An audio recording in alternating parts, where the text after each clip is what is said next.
Bienvenue pour les actus. Cette semaine, on parlera de lutte anti-gaspillage, d'emploi et de solidarité. Voici le sommaire de ce vendredi 5 février. Dernière chance pour ces aliments. Avant de finir à la poubelle, les commerces ont une possibilité d'écouler la marchandise grâce aux outils modernes, c'est-à-dire à certaines applications de nos smartphones. Elles proposent des paniers de produits à date limite. La collecte de denrées alimentaires en faveur des étudiants commence. Le réseau d'animation est à la manœuvre sur le territoire. Une phase se termine pour le Café Contact de l'emploi. Son créateur sera bientôt à la retraite. Ce concept original permet des échanges plus détendus entre recruteurs et chercheurs d'emploi. La formule est à l'arrêt, mais elle sera encore utile à l'avenir. Jeter un aliment parce que la date limite de consommation est déjà passée, ça arrive beaucoup trop, mais ça n'arrive pas qu'aux particuliers. Les enseignes aussi jettent de la nourriture bien malgré eux. Pour éviter le gaspillage, des applications comme Zéro Gâchis ou Optimiam et celles que nous allons voir proposent de récupérer des invendus avec des avantages financiers. Selon les chiffres de l'ADEME, Agence de l'environnement et de la maîtrise de l'énergie, chaque année en France, près de 10 millions de tonnes de produits alimentaires sont gaspillés, dont une partie qui concerne la nourriture encore consommable, plus de 20 kg par habitant. Pour lutter contre ce problème, certains commerces et enseignes se sont inscrits sur l'application Too Good To Go. Cette plateforme permet à chaque professionnel de s'inscrire et d'entrer les produits qu'il n'a pas vendus dans la journée.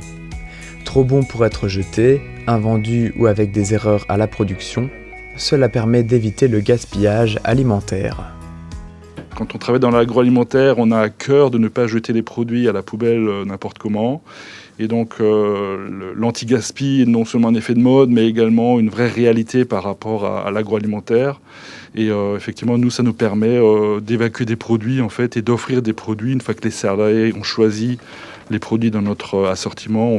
Ça permet de les mettre en fait en ligne sur l'application pour les proposer à d'autres clients, prospects, et surtout de faire découvrir notre magasin d'usine. On ne communique pas beaucoup sur le magasin d'usine, et l'application Too Good To Go nous a ramené toute une nouvelle clientèle que nous ne connaissions pas et que eux-mêmes ne connaissaient pas le magasin d'usine.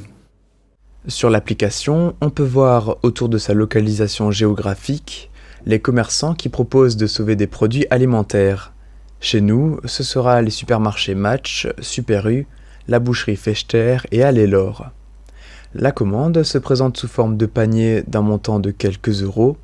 Ici, l'entreprise met une vingtaine de lots en ligne chaque semaine. Les ventes sont proposées les vendredis après-midi. Comme ça, les personnes intéressées ont le temps de commander quand elles rentrent chez elles.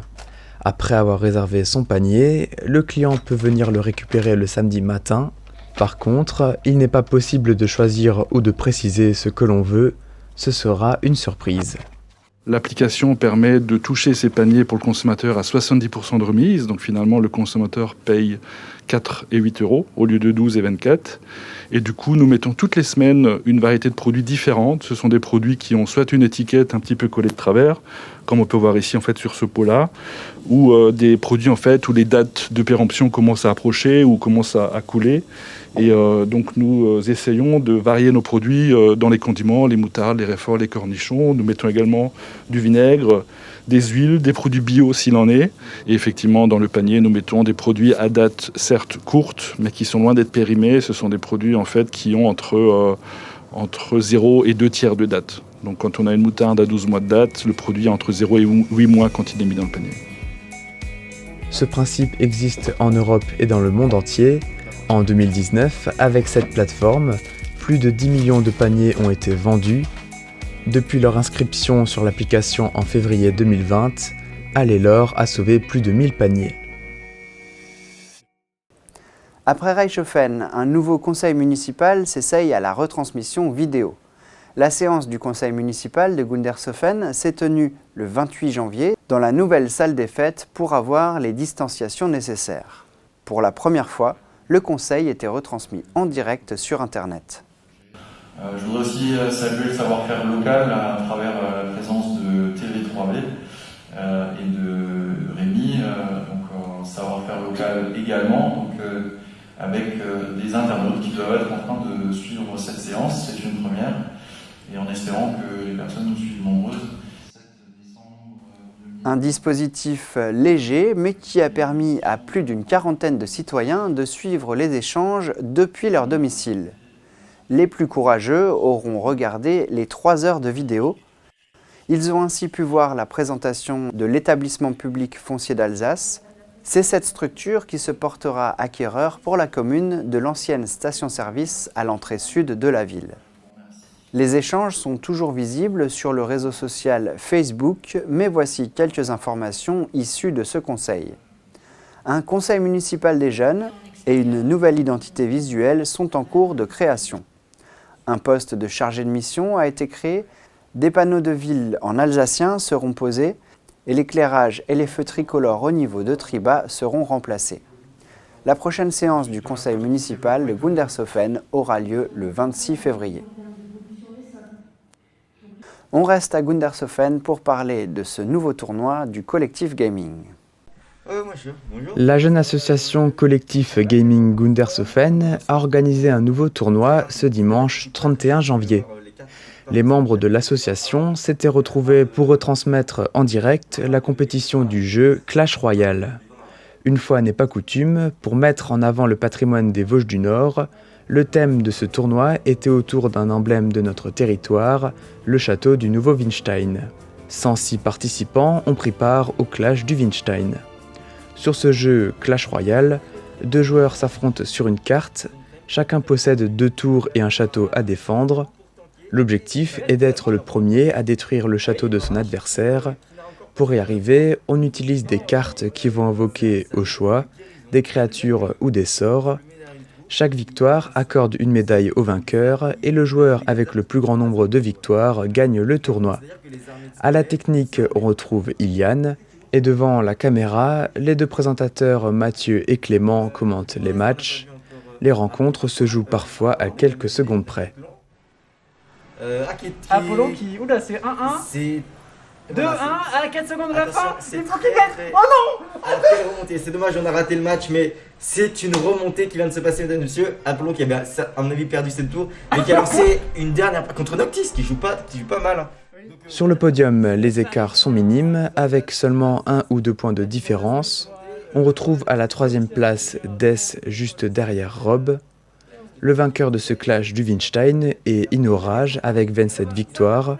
Le collectif Gaming Gundershofen a déjà prévu sa prochaine compétition. Ce sera à nouveau sur Rocket League à la fin du mois de février pour la Winter Bretzel Cup. Cette information solidaire à présent, le réseau Animation Intercommunale a décidé de se joindre à la collecte en faveur des étudiants. Comme pour d'autres collectes, les produits alimentaires de longue conservation, pâtes, riz ou conserves, les produits ménagers et les produits d'hygiène sont acceptés. Vous pouvez les apporter les prochains mercredis, notamment au périscolaire de Reichshofen. La Fédération des MJC d'Alsace a lancé une collecte en faveur des étudiants et le réseau d'animation intercommunale, en tant que partenaire, s'est associé à la démarche. Au périscolaire de Reichshofen, lors de cette première journée de collecte le mercredi 3 février, les personnes déposent des produits pour la bonne cause.